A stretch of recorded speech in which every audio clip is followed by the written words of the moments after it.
अ, गोकुळ दूध संघावरती मध्यंतरी माननीय सचिव मुंडे साहेब यांनी गोकुळच्या असं नाही तर टोटल जिल्ह्यातल्या किंबहुना राज्यभरातल्या ज्या दूध संस्था शासन निर्णयाप्रमाणे किंवा शासनाच्या नियमाप्रमाणे 50 लिटरच्या आतल्या आहेत त्या अवसायनात काढाव्यात म्हणून आदेश जाहीर केले. त्याच्यामध्ये फक्त 50 लिटरच्या आतल्या दूध संस्था अवसायनात काढायचं असं नाही आहे. त्याला बऱ्याच क्रायटेरिया आहेत. काही संस्थांचे ऑडिट झालेले नाही आहेत, काही संस्थांच्या इलेक्शन्स जर लागलेल्या नसतील तर असे बरेच त्याला नॉर्म्स लावले होते. आणि असं माननीय सचिवांचं पत्र हे 2023ला म्हणजे सांगायचं झालं तर 27/9/2023ला मुंडे साहेबांनी काढलं.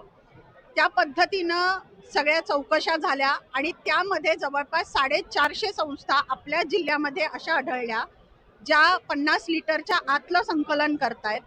किंबहुना काही संस्था अशा आहेत ज्या 0 लिटर दूध गोकुळला घालतायत. म्हणजे आत्ता जी माझ्याकडे यादी आहे ती जिल्ह्याची नाही आहे, ही केवळ दूध संघामधून उपलब्ध झालेली जाहीर यादी आहे माझ्याकडे, ज्यामध्ये असं कळतंय की यातल्या काही दूध संस्था आहेत ज्यांचं 0 लिटर दूध संघाला येत होतं. आमचं प्रामाणिक संचालक म्हणून किंवा या संघाचे विश्वस्त म्हणून अशी भूमिका आहे की या 1100 ज्या संस्थांच्या वरचा मध्यंतरीय आदेश उठवण्यात आला त्यामध्ये बऱ्याच अशा संस्था सुद्धा अडकलेल्या आहेत ज्या पूर्वीपासून आहेत, ज्यांनी यापूर्वी सुद्धा बऱ्याच वेळा मतदान केलेलं आहे. कदाचित त्यांची कारणं वेगळी असतील या अवसायनात निघायची, किंवा काहींचे जर कागदपत्र त्यावेळेस व्हेरीफाय झाले असतील तर आत्ताच्या नवीन यादीमध्ये ते असणार सुद्धा नाही आहेत. तर अशा प्रकारे कोणाचाही मतदानाचा अधिकार काढून न घेता पुन्हा एकदा फेर तपासणी व्हावी, या सर्व मतदारांचा विचार व्हावा. गोकुळ दूध संघ हा महाराष्ट्र राज्यातला मला वाटतं नामांकित आणि अव्वल दर्जाचा दूध संघ आहे.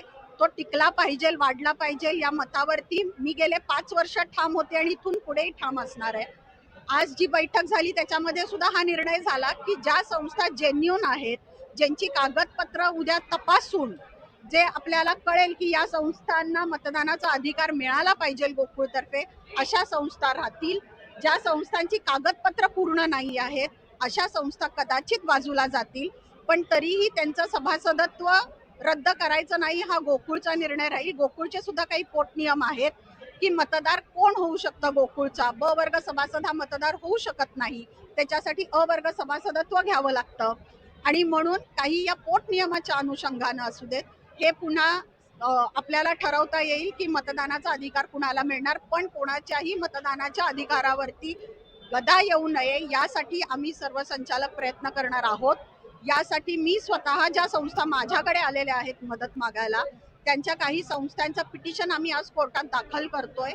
त्यांच्या वतीनं हे आम्ही कोर्टाला सांगतोय की आम्ही जेन्युन सभासद आहोत, आमचं दूध येतंय, आमचं ऑडिट झालेलं आहे, जे काही आहे ते आम्ही आमचं म्हणणं मांडणार आहे. आणि सगळ्या संस्थांची व्यवस्थित चौकशी ही इन कॅमेरा घ्यावी ARनी. आणि ह्या इन कॅमेरा चौकशीमध्ये ज्या संस्था पात्र ठरतील त्या संस्थांना मतदानाचा अधिकार देऊन निवडणूक प्रक्रिया लवकरात लवकर लावावी, असं आम्ही पिटिशन आता कोर्टात दाखल करायला चाललेलो आहोत. इथं कोणावरही अन्याय होऊ देणार नाही. यामध्ये बऱ्याच जुन्या संस्था पण अडकलेल्या आहेत, नवीन पण अडकलेल्या आहेत. मग ज्या योग्य असतील त्या पात्र 100% ठरतील. यांच्याबरोबर आम्ही कालही होतो आणि आजही आहे आणि उद्याही राहणार आहे.